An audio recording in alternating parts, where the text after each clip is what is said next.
This conference will now be recorded. Hi, everybody. Welcome to Ann Ortelee's weekly weather for August 20th to 27th, 2023. End of August. We're getting towards going back to school. Sun goes into Virgo this week. We have Venus retrograde. We have Mercury stationing to go retrograde. This week we have another hammer of Thor.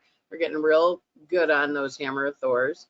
Of course, the Georgia indictment was handed down last week. So when we get to the politics section at the end of the podcast, we'll look at that chart. And I think the arrest this week will be on the Sag moon at the end of the week, Thursday, Friday. And without further ado, off we go. Thank you to those of you who wrote in saying gee, or who I talked to and had dinner with, like my friend Carol, who said, gee, I love the politics, keep the politics. And thank you for the people sending in suggestions of what to cover, including Mayor Adams in New York cracking down on sex workers. I mean, a lot of great suggestions. So send those letters and postcards. And if it passes and it's not, it's something I can do quickly, we'll definitely put it in the podcast. Just to have you see how astrology in the heavens reflects in your world and how you can work with it. And also paying attention to what you see in the heavens in terms of it. And of course, right now, as we're speaking, we have Hillary bearing down on Hillary storm bearing down on California. And of course, the last time it was there was a storm like that was 84 years ago. So we're hearing Uranus, right? Whenever we hear a cycle, when they announce numbers, go, ooh, 19 years, that's nodes. 84 years, that's Uranus. And that is how you learn astrology. All right, so this is a busy week, a lot going on, a lot of Mars action this week. And Mars is in the last signs of Virgo, last degrees of Virgo, so he's busy. And we also have him causing a little bit of trouble. So we're going to kind of watch with Mars in Virgo. Of course, he's very critical in Virgo, but he's also attention to detail. He gets a lot accomplished. So when you work with Mars and Virgo in the higher form, when someone criticizes, your job is to say, well, okay, what would be the positive version of that, and see if you can do it. Because criticism's easy. It's very easy to criticize. We all do it well, and that is the Virgo part of our chart. But it also is, like, well, okay, that's a great criticism. How are you going to fix it? And I have a good friend who keeps going to me, Ann, the world's a little bit broken. And I'm like, I hear you. But at the same time, Mars and Virgo wants to fix it. But this week, Mars has a lot of aspects, which of course makes for a lot of things taking place, going on. And then he also at the end of the week enters into Libra. And even though next week is when Uranus stations on August 28th, we're going to feel the Uranus station the 5 days before next Monday. So that's Sunday, Saturday, Friday, Thursday, Wednesday. So we're going to really feel that Uranus energy as it dances in the heavens and stops at 23 Taurus. So, this is a very big week. And I know you're getting tired of big weeks. I am too. It's like I get to about 8:30 at night and I'm like, I think I have to go to bed now because I'm like tired. And so, just know this is one of those weeks you want to pace yourself, a little extra space in the calendar, because stuff's going to bump, like all wild and crazy. We talked about the nodes shifting, and again, these are earlier nodes for the Aries Libra, and they are activated this week. Mars does have an aspect to them, zapping that axe of Thor that we've been talking about, or the hammer of Thor, took out Maui. It's been banging away in people's charts in your life, and so Mars activates that axe. So we want to just kind of be a little aware of, okay, what's going on, and it's a busy Mars week, and he is in Virgo, so he's kind of a little bit of a bitch, if you know what I mean. All right, Venus retrograde. She is retrograde still. We had the Venus Cazimi last week on August 13th at 20 Leo, which is when the Sun and Venus meet in what's called an inferior, I like to call it interior conjunction, and it encourages you to work with the energy of connecting and starting a new 8-year cycle. And so Venus is retrograde. We also have Mercury stationing this week to go retrograde. He stations retrograde on the 23rd at 21 of Virgo. Now he is stationing retrograde, and Uranus is stationing retrograde trine to him, which causes disruptions. Disruptions in electronics, disruptions in communication methods, disruptions in changing things. And as Mars goes retrograde through September 15th, you may be in the position of reevaluating the decisions you've made, especially around technology, process, how you're going to proceed, what you're going to do. Great time to clean up the paperwork. I've been hiring a wonderful woman named Joni. I'm not going to say her last name, but she's really good and really, really good. And we've been shredding things. I've been shredding my life. Six bags out this week, 7 bags out last week. Pulling up old Chinese menus, remembering, oh, that was a good meal. So Mercury retrograde is now really going to kick up till he goes direct on the 15th. I've heard from people I haven't heard from. I just got an email from a little Capricorn that I haven't heard from in, I want to say 10 years. We used to work together back at Pepsi. So you're going to hear from your past, talk to your ghosts when they come forward, because they do want to have a chat with you. And that is, of course, important to chat up your ghosts, because that's part of the story of Mercury retrograde and Venus retrograde. A lot of people are renegotiating the terms of their relationships, or perhaps meeting new people, or perhaps, adjusting. So again, if you break up on a Venus retrograde, doesn't mean you're really broken up. It just means you're in a negotiation. If you meet somebody on a Venus retrograde, don't worry about it. People get, oh my God, I met him on a Venus retrograde. No, it usually means you either have a retrograde by progression in your chart, maybe a retrograde natally, or they have it, or it could be a past life person.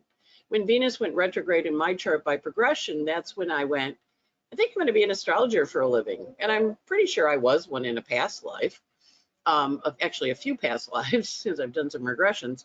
But it was like, oh, I'm going back to making money the old fashioned way instead of doing it in computers, which is how I had done it prior to going retrograde by progression in my life. So it's always important. Don't freak out. Remember, what we say with retrogrades is, every planet goes retrograde except for the sun and the moon.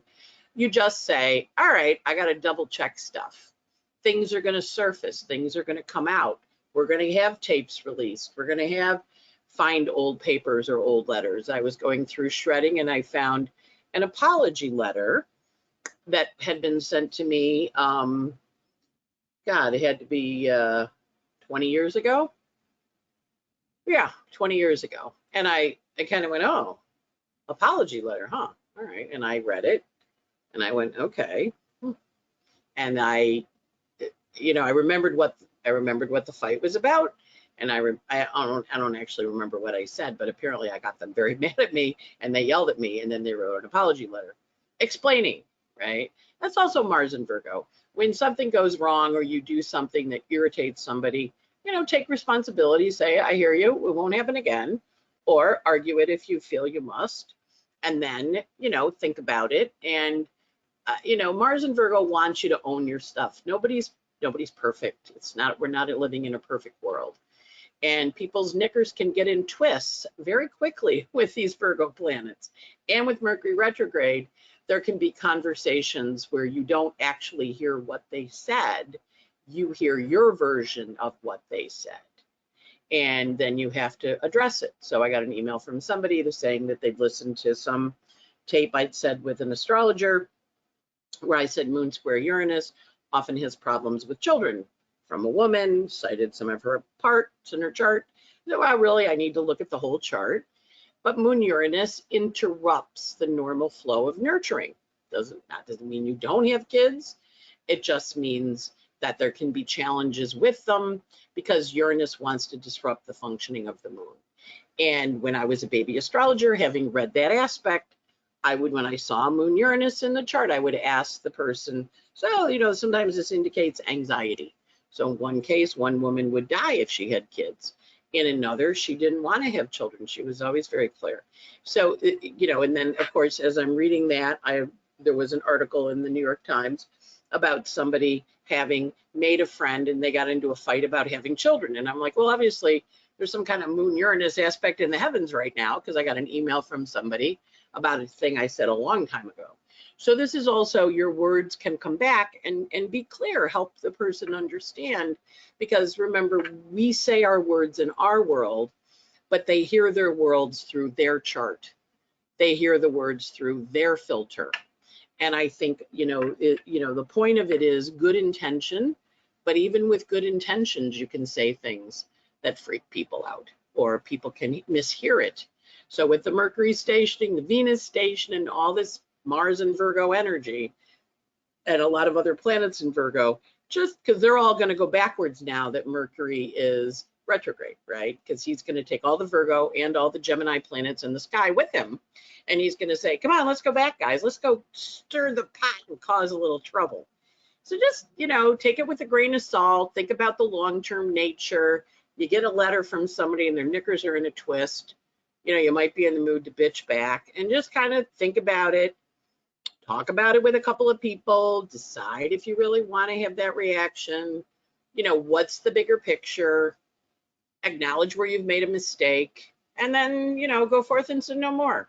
There was a point in time when I was younger, and I was sinning. I have Pluto in the 7th. I can sin. And I was talking to somebody, and, and I was back and forth on breaking up, and, like, they obviously had another person they were involved with. And I said something to a therapist friend of mine, and, a guy, and a Jewish guy. So he didn't necessarily know the whole Catholic thing. And I said, well, I'm back and forth on going to confession, but I'm not really ready to give it up yet. And he goes, I never really understand this whole concept of confession. Can you explain it to me? I said, well, what happens is you go in and you confess, and then they say, okay, go forth and sin no more. But I think I want to sin a little bit more. I don't think I'm done sinning. It's one of the 10 commandments. You're not supposed to do that. And he laughed, and he went, really, that's what they do? I said, yeah. So if you're confessing and you're going to go right out the door and sin again, it's not really a true confession, right? So with Mercury retrograde, you may be asked to make some confessions, to kind of own some stuff, to kind of go, yeah, that was part of that story. That was part of that story. And okay, what are you going to do? It's figuring it out. So this Mercury retrograde, very big. We also have a huge finger of God. We're getting really used to them. So this time, with the one we had before, which was the indictments that came down out of New York, or out of Washington, the Jack Smith indictments, now we're going to have the Sun quincunx Neptune Pluto indictments. And so the Sun is right on the former guy's ascendant and his Mars, and the Sun is forming a finger of God with Neptune and Pluto. So it's forming a quincunx, Sun quincunx's Neptune on Sunday, and then it forms that little finger right there. You can see it, giant pointing device onto the Sun and to those planets in Leo. So anybody having stuff at 29 Leo, very active. Plus, that's where the Venus cazimi was, where the Sun Venus met up, and that is also where the new moon was. So the Leos are really getting activated, right? You guys are, all of us, all the Leo parts of our chart. Then on Monday, the Sun is quincunx Pluto, which is the other leg of the finger of God. And you can see that there. That happens Monday around 2 o'clock in the afternoon. Now, the other thing that's happening is the nodes are being triggered, and the hammer of Thor, or the axe of Thor, is starting to be broken up, but it's still in place, right? So the axe of Thor is kind of still up there, causing a little bit of trouble. And so your job is to go, all right, I got the finger of God, I got the axe of Thor. This is a time of change. We also have the moon on the finger of God from the Sun on that south node. This is activating 1982. So, and some of you weren't born then, I know, but those of you who were born in November of 82, spring of 83, winter of 83, this is bringing up stuff from that earlier time when there were some structural changes in your life. And now they're back again for you to look at. And that is going to be activated with that finger of God. So this is bringing up 82, 83 stuff, where we're going to look at things and kind of think about them, or where they're going to be in the news, right? And we know when that happens, you go, oh, there's 82, 83. Okay, that's big. Additionally, Venus, you can see here, is at 15 degrees Leo. She is squaring Jupiter at 15 degrees Taurus. That is the world point. So those world points are super powerful energies also, because they make for a public change. Now, this is also Sun, Neptune, this is rock and roll, and it's public and it's big. So again, we're still dealing with those nodes of fate. We're still dealing with new sign. This can be people leaving. Again, rock and roll people, we don't want to kill them off, but they're getting up there. And I don't know if you saw it on the internet, but it was a really cute meme with a picture of Mitch McConnell and Mick Jagger, 80 and 81, and what sex, drugs, and rock and roll can do for you. And it was very cute. And then I said it to somebody, and in Virgo fashion, she goes, well, Mitch had a heart attack, or not Mitch, Mick Jagger had a heart attack, and he's been really good with his diet since the heart attack. I'm like, all right, I hear you. It was a joke, Mars and Virgo. Correct. So, so the energy is very potent under this finger of God, and it does have that Venus-Jupiter square, which is big, right? Because that's on a world point, and it helps us see things in a different way with this huge finger of God. So it's a forward motion. We also have Venus squaring Jupiter on the world point. That happens on Tuesday. And that's when the sun is at the very last degrees of Leo, getting ready to go to Regulus. Now, this week, Saturn also wakes up. For the last couple weeks, Saturn has been unaspected, meaning he hasn't been holding court. My analogy with him, if you're a Patreon subscriber, has been, he's floating on his back in the pool. It's not like he's not listening and paying attention, but you know how like when you float on your back in the pool and you look up at the clouds and your ears are kind of in the water and then out of the water, and you can hear the people talking around you. You're present, but you're not speaking. Well, this week Saturn starts to speak, because the sun is going to go into Virgo and come to oppose Saturn in Pisces. And of course, he's retrograde until October, November, end of October, beginning of November time frame. And we're back to March time with him, but also he's going to be activated. So we're going to watch for him to kind of pipe up and speak this week. So you want to listen for your little Saturn messages. Like, what are your responsibilities? Have you finished those up? Are you done with them? If you're not, you maybe need to do them. So that's an energy with the Venus squaring Jupiter on a world point. That is a big public thing. It is Venus, so Venus is music and love, so it could be a woman too. But it is definitely public and big. And, we've been nailing them, whether it was Sinead O'Connor or the jazz musician, blanking on his name. It's a big week. And also the Aries North Node, that we just had that shift in July, it makes for very unstable times when it first goes in, because it kind of says this chapter is finished. And so the sun here is also going to be trining the node of fate, which kind of kicks stuff up and into a new place. We also have Mars opposite Neptune. That takes place on Tuesday. And Mars, of course, is in Virgo. He was hanging out in that ear configuration last week, listening and hearing new things. And now he goes past Neptune, so he stops being so hidden. If you've been finding your energy is a little low and you're just kind of dragging, or you're like, oh my God, I'm just so tired, this will be the week when after Tuesday afternoon, you'll start to feel you get your mojo back, because Mars is past the Neptune and he's now in the mood to take action. He did have a trine to Uranus last week, and he is approaching his trine to Pluto. There is a grand trine in the sky, and as Mars triggers that opposition to Neptune, he is setting off that kite, which is the grand trine in Earth with Neptune as the apex of the kite. So again, time to set sail on your dreams, time to think about what your vision is and what that looks like in terms of direction. A lot of energy around changes in authority figures this week, as Mercury stations also, and as the sun comes to oppose Saturn. So this often represents leaders leaving.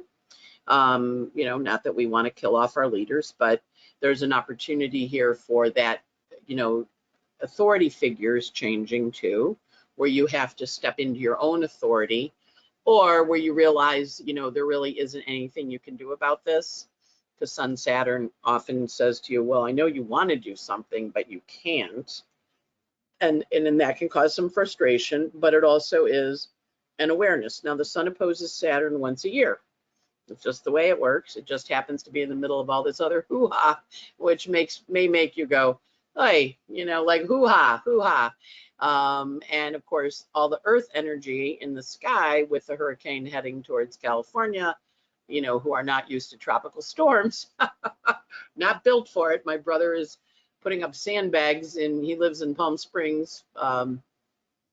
His front porch, apparently, his front deck floods when it rains. So he actually went and got a sandbag, or a couple, I guess. I don't really know much about sandbags, but he's sandbagging. So he and his housemates. So there's an energy here of transformation with that Mars opposite Neptune.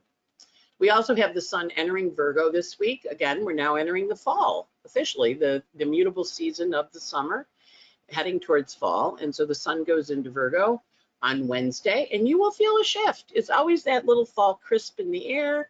There's something a little different about the vegetables at the farmer's market. We are still working with the Sun-Venus, or with the Venus squaring the sun on the world point, because Venus is retrograde, squaring the Jupiter on the world point, so they're chatting away. And so there's a nice energy here of, okay, let's get back to work. And as a Virgo, I always love when the sun goes into Virgo, because it feels like, okay, now I can actually get organized. So watch for that energy to change. We are going to have Jupiter approaching Uranus, so there's a bunch of you babies born with Jupiter Uranus. The 54 models all have it. There's a bunch of babies born with that Sag, like in the 76s, I believe they were. No, the 95 babies. So we're all those Jupiter Uranus people are gonna start feeling that activated with this Jupiter getting within orb of Uranus and Uranus stationing this week. So just kind of watch for interesting changes arriving. Mercury stations retrograde on Wednesday at around 4 o'clock at night, 4 o'clock in the afternoon East Coast time. When he stops, there's all sorts of hoo-ha. Back up your data. You got anything acting a little weird, you back up your computers. People are like, oh my God, my car is making strange noises. Well, Mercury rules communication.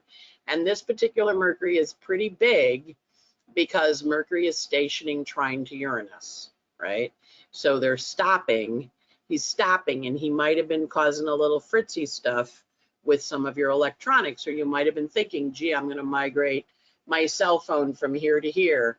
I had dinner the other night with a couple of friends, and she's an astrologer, and she was like, yeah, my cell phone, it won't let me bank anymore, and it won't let me Venmo. I have to go get a new cell phone. I don't want to do it on the Mercury retrograde. And it's definitely one of those, but she said all these apps are stopping working because they don't work anymore because my phone's so old. So this is Mercury Uranus, lots of things not working, or them upgrading, and suddenly you're like, what did you upgrade that for? I hate it when you upgrade my software without talking to me. So this is a big Mercury retrograde, lots and lots, and he's retrograde until the 15th. And he is in the sign of running into people from your past who tell you stories. You're going to start hearing stories like, well, there was this story, because Mercury is in the mood to tell the tales, and he's hanging out, trine to Uranus, trine to Jupiter, next to Pallas Athena, next to Mars, in his favorite sign, and he has the receipts. So when someone calls you and they say, can we talk? You want to kind of, if you're a drinker, get a shot of bourbon. If you're like me, go, okay, let me get a glass of water. Let me go make a cup of tea. Get a little pause in there and kind of, assess the energy and decide if you really do want to talk to them, and then take the call, because this is an important Mercury retrograde for revealing things. We also have Mars trining Pluto. Again, that grand trine in Earth. Mars is setting it off. He's carrying the energy from the ear, what he was hearing all last week, And now he's going to go trine Pluto and kind of kick the energy into a new space, get it moving, get it out there. There are lots of aspects in the heavens that are forming that are kind of exciting, but also interesting. And as the Mars trines Pluto, the sun is moving into his opposition with Saturn. Again, choices, choices, choices in terms of how we proceed. This conference will now be recorded. We return from station identification. Somebody arrived a little early. All right, so with the Mars trine Pluto, this is an energy for us to activates that grand trine, encourages us to look at things in a different way and to figure out a new approach to handling them. Again, in this particular chart, no air in the sky. We're very short on air, which makes people either be very long-winded or words, words, words. We saw that with short on air was the fire winds in Maui. You know, when we're missing an element, it tends to amplify that element. So we're gonna watch for that in terms of how the world proceeds. All right, and forward. Then we have Mars entering Libra next Sunday, and as Uranus is stationing on Monday. So we're going to feel the Uranus next Monday. We're going to feel that Uranus stationing 5 days before. So from Wednesday on, that will be the time frame for it. That's August 27th at 9 in the morning, 9:20 in the morning.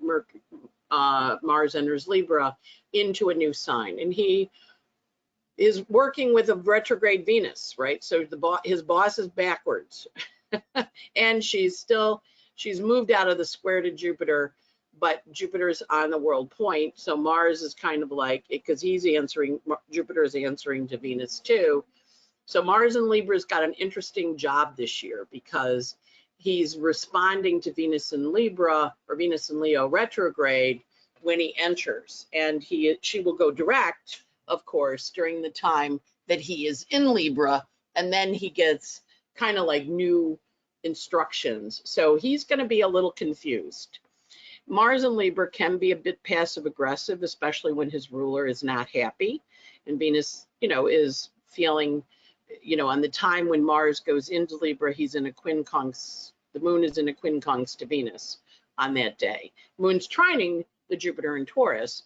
So this can be people that are expedient but not necessarily honest, meaning they have their agenda. And again, you know, heavens, you know, we're not judging, we're just saying this is what the heavens say is going to happen. They're going to be, well, I know you really would like me to do that, but unfortunately, that's not in my best interest, so I'm not going to. And that can feel a little frustrating. But you know, if they nod and smile at you and then they don't say yes, or they don't actually show up for you, this is that energy, right? Because the Mars in Libra kind of pushes us into deciding perhaps before we're ready to, or feeling like they have to say yes, but they don't really want to, right? And so, you know, with the Mars, it's, you know, it's only 2 months, it's not that long, and it will shift once Venus goes direct, but that's not until September 3rd. So this can kind of bollocks up stuff.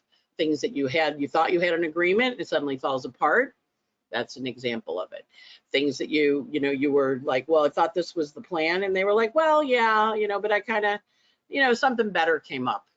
Mars in Libra is, you know, I have a friend with this, and it was always, you know, she's like, well, unless I get a better offer. I mean, she actually would say it, you know, because she had Venus in Aries, but she would say yes unless there's a better offer, and then I'm going to say no.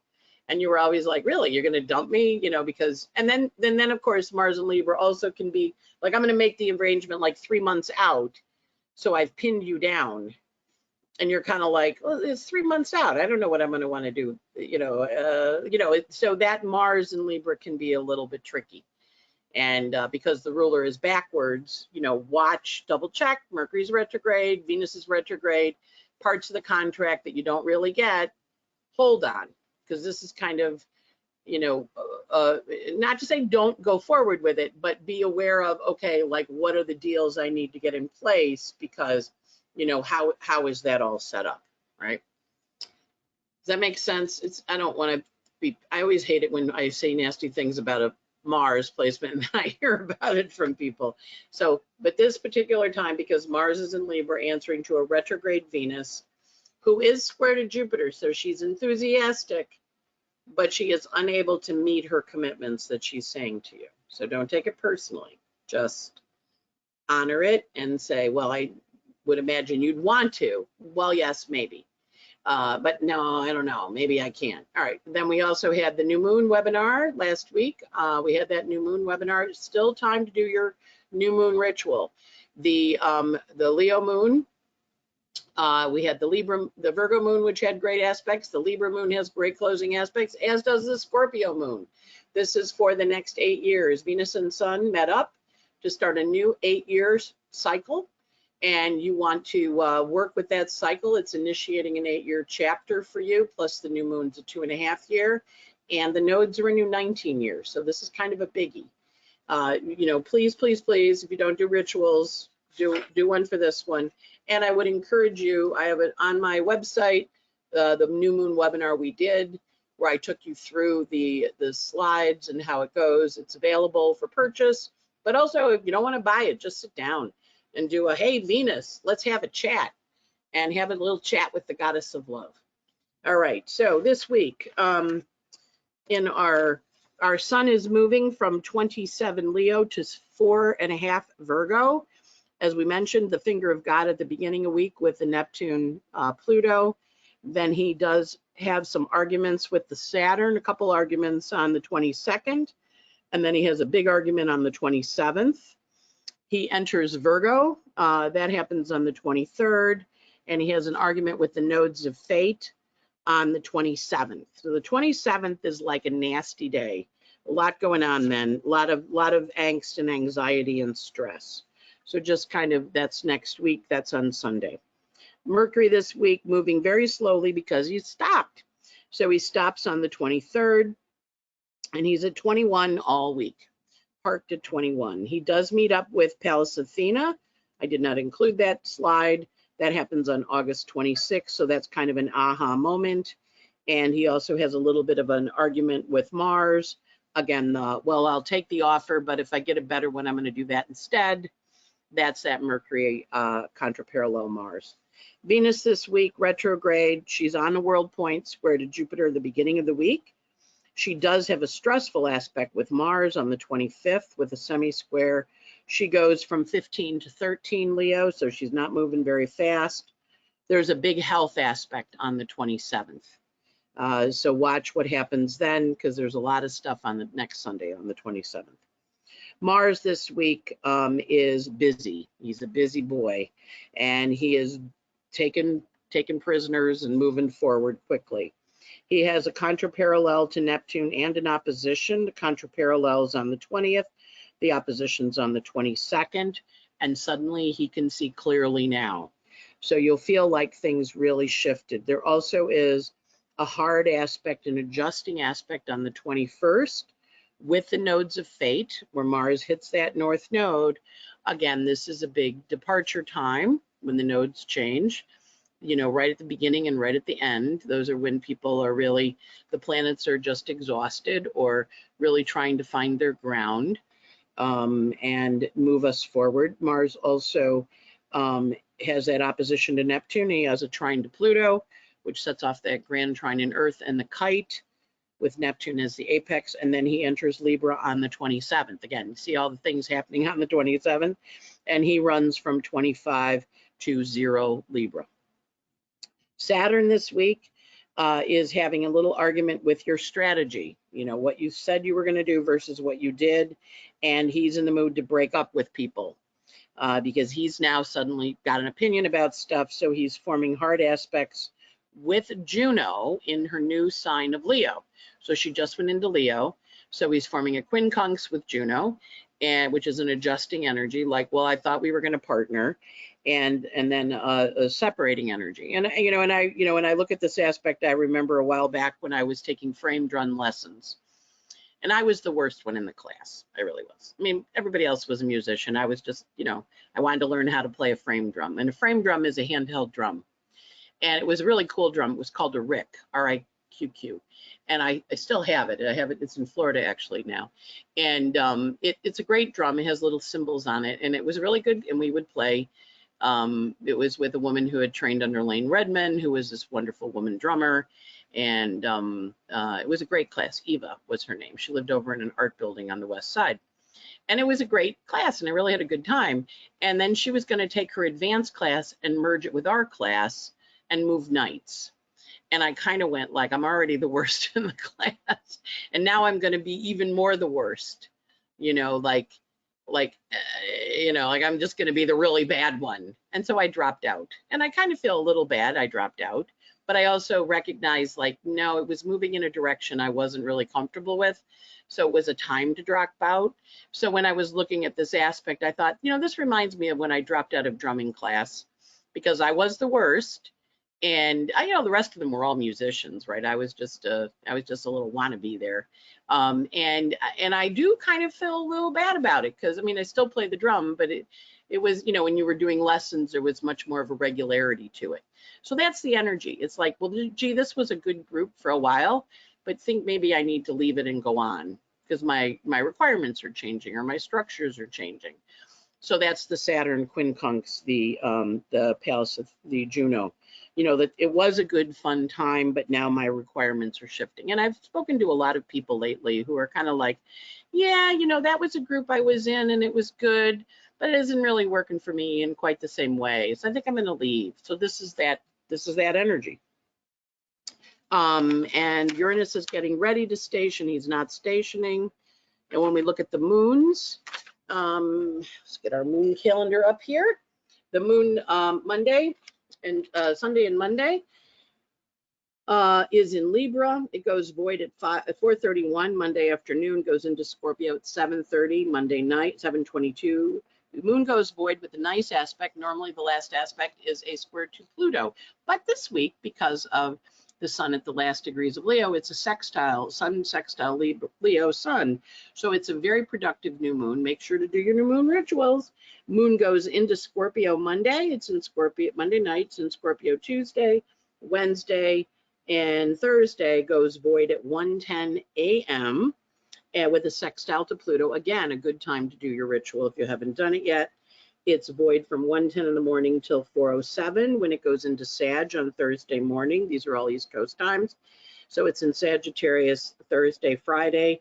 Saturday goes void at 7:56 a.m. and then goes into Capricorn at 9:05 Saturday morning.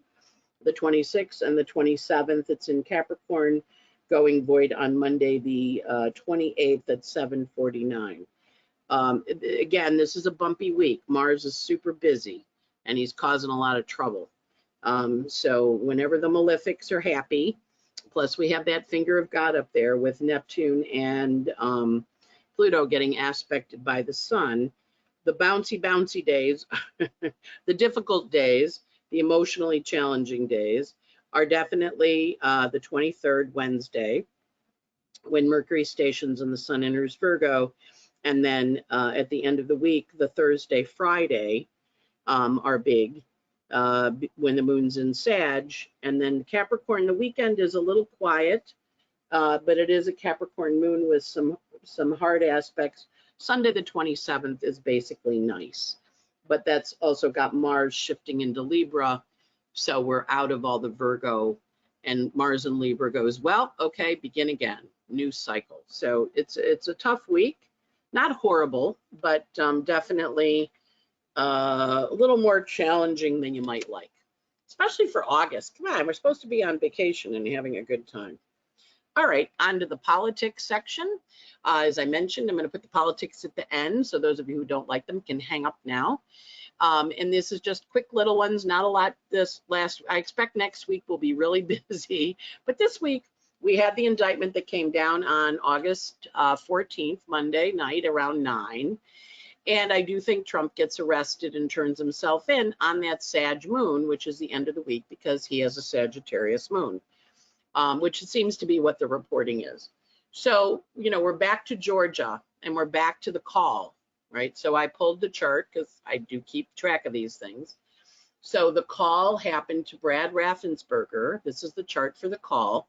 on January 2nd, a Saturday, around 3 o'clock in the afternoon, Atlanta, Georgia, and he recorded it. This is the 11,780 votes. And this is by way of an example to show you the repetition that happens over and over again when you're doing mundane charts. So again, we see this little moon here at 27 Leo, right? That's Donald's ascendant. That's his Mars. It's trining the Mars here in the 12th. And he, they'd been sued, and so he was reluctant to take the call, and the White House kept calling. And he said he didn't know it was recorded, but somebody obviously was recording it. And we see that with the Mars square Pluto there. See the Mars Pluto, that the lawsuit had happened. Mars is in its rulership, but it's also trine to the moon in Leo. And of course, we have little Venus over here on that south node. Now that's where Donald's moon south node is in Sagittarius. And again, we see Venus on Ras Agul, our little deviant star. And a couple of you wrote and said, gee, I have Saturn on Ras Agul. What does that mean? I said, well, do you have trouble? Do you work with deviants? Do you judge deviants? What do? You have some kind of Saturnian energy. Remember, a fixed star just says to us, this is the energy. Whenever you see this in the heavens, pay attention to it. So there you got, we got Venus on Ras Agul. Venus is here in Sag. I just need you to find me these votes. So we see that energy, Gemini rising. What's the story of it? How do we work with it? What's that energy about, right? And so there we see this lovely call for that January 2nd, 2021 at 3 o'clock in the afternoon in Atlanta. And we see the moon in Leo right on Donald's ascendant. He's a 27 Leo rising. And on his Mars, and it's moon trine the Mars in the sky in the 12th house. I want to have a little secret deal with you. Can you do this for me? And of course, the answer was no. I'm going to record it, release it, and forward we go. And we do see the midheaven is 15 Aquarius. So we've all heard that tape many times, or at least fragments of it. And that's that energy. Plus, Ras Agul is active. The indictment got handed down around 9 p.m. I kept looking for a time that there's in New York, they date stamp and time stamp them, not in Georgia. So this is the indictment got handed down Monday around 9 p.m. So this is the chart I'm going to use for it. Fani spoke later at 11:30 or so. I have that chart, but we're not going to look at that. That one had Ras Agul in it when she spoke, when she brought out all the district attorneys that worked on the case. So it was her plus this squad of DAs, as opposed to Jack Smith, the one guy talking and then leaving, right? And Fani talked, took some questions. So at any rate, this one makes me a little uncomfortable. Saturn on the ascendant in Pisces, right there on the ascendant. And to the point that they keep going, it's a sprawling case. It's a lot of people. It's a bunch of indictments. We see a lot of 19s in there, right? 19, 18, 19. Are they going to flip? Are they going to turn in? I always like to look for the numbers because a lot of times the number will be reflective. It's kind of almost a secondary way of validating that the chart's radical or radix for you, especially when you're doing a horary chart or an electional chart. It should tie into the person's chart somehow.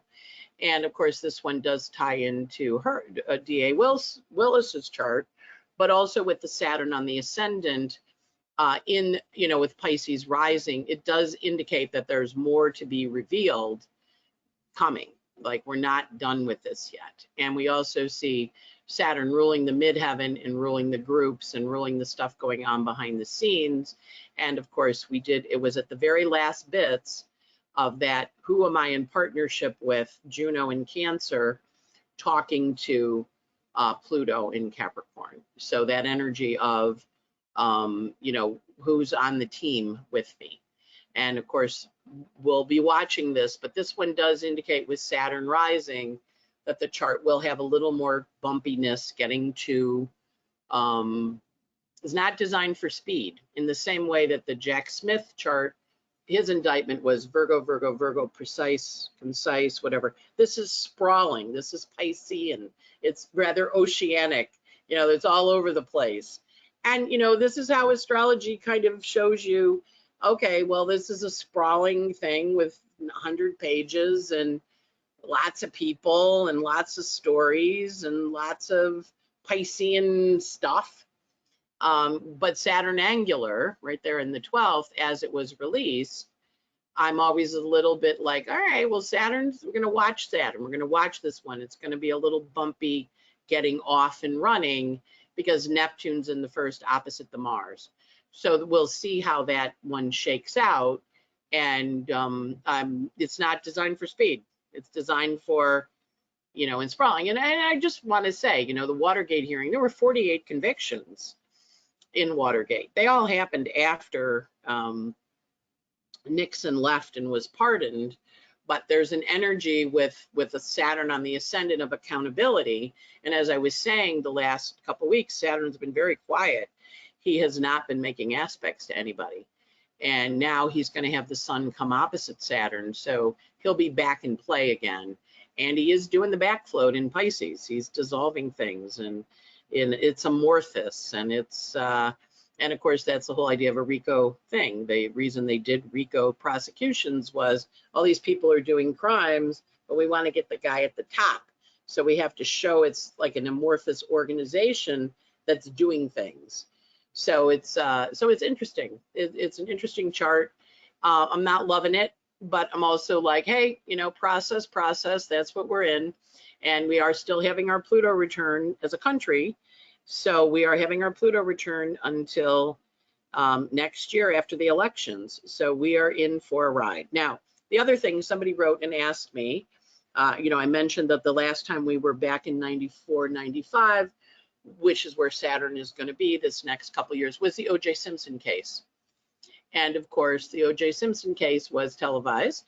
We all got to watch it, and most people had an opinion about it. And when the verdict came in, half the country went, oh, half the country went, oh, like we had different reactions. And I remember looking and going, wow, how can the black people not think he killed her and Ron Goldman? Again, if it doesn't fit, you must acquit. The glove, the whole thing. I mean, it was the trial of the century. Everybody's paying attention. And so I asked my friends, and they said, Ann, it's the first time, like, a cultural thing, we as a culture were able to get away with having someone who was very wealthy and beat the system, essentially, get off. I'm like, okay, I get it. It was a cultural change point where we all went, oh, okay, yeah, and guilty until proven, guilty beyond reasonable doubt. People had reasonable doubts. They voted him off. It was kind of a crazy trial, but at the same time, I remember watching Gil Garcia, the DA of LA, and they said, are you going to keep looking for, keep looking for the killer? And he kind of looked at the press and he went, we know who killed him. We're not. No, we're done. We're done here. We're next. Next. Right? Now, the interesting thing is this is going to clearly be the trial of this century, maybe first time we've ever had anything like this happen in the history of the United States. So I'm kind of looking and I'm going, well, it is the Pluto return of the rich white guys that own the land and own the people. And maybe they go down. Maybe that's what this is. Maybe they get held accountable. That could be the aha, because there's it's a repeat, like the O.J. Simpson trial was, but it's a reversal. Or it's an affirmation. Oh yeah, they always get away with it. Or, oh yeah, like it's going to be interesting to watch the, what's the right word for it? The way people process this energy. And of course, I was taking astrology lessons at the time, and my astrology teacher, John Marcasello, was, hey, OJ was born with a Mercury stationing. And so the trial was on a Mercury station, Mercury retrograde. The verdict came in on a Mercury retrograde. The second trial, which was the civil suit, where he was found owing money, verdict came in not on a Mercury retrograde. But when he got arrested for stealing his own stuff in Las Vegas, that was a Mercury retrograde. And so it's an interesting story because Donald has a Venus, Saturn, and Cancer, and opposite the Pluto. So he is us looking at what our systems feel about accountability for behavior. And are we going to hold our leaders accountable for bad behavior or not? And how? And what does that look like? So I'm kind of looking for, I mean, I'm not looking forward to it in the sense of, you know, if I never hear his name mentioned again, I'll be totally fine. But I'm looking forward to it in the sense of, you know, what we as a collective go through as part of our journey, you know, in this, our second return of our first American Revolution, where we said we're not going to be ruled by a king who's a despot. You know, we're leaving King George. Now we're going to go off to, you know, be a democracy. And now we have, you know, a lot of corruption and a lot of government, you know, what do they call it? Corporatocracy, where the government is, you know, the Supreme Court being owned by the billionaires. And we're looking and we're seeing all this rot, because that's what Pluto transits show you, is they show you where the rot is, and where we have to say, well, you know, what, everything's a little bit broken. My friend keeps saying this to me. I'm like, you know, but it's a little bit broken, but what is our vision for what we want to do next? And that's the part we want to hold true, where we go, okay, you know, we have a vision. What is our vision? And what does that look like? And I think with all of this distraction, it's always helpful to remember they distract you when they're picking your pockets. You know, that's what pickpockets do. They distract you and then they take your money. You know, the one guy distracts you and the other guy takes the wallet. So we want to be paying attention to the distractions that we're working with, because this chart has Saturn on the ascendant, and it says, yeah, focus on the goal. Don't pay attention to the distractions. It's a forward motion energy. So it's an interesting chart. I'm going to be watching it as the different, you know, chapters unfold. It does have Jupiter on the world point. It does have, you know, a lot of 19s in there. You can see 19, 18, 22, 19, a lot of 19s. There were 19 co-defendants. So we'll see what happens. And on that note, that's it for the week. Sign up for Patreon, 6 to 10 minutes and a little song, usually. A list of timed aspects set to you from Patreon, and off we go. Have a great week and a wonderful end of summer. Bye.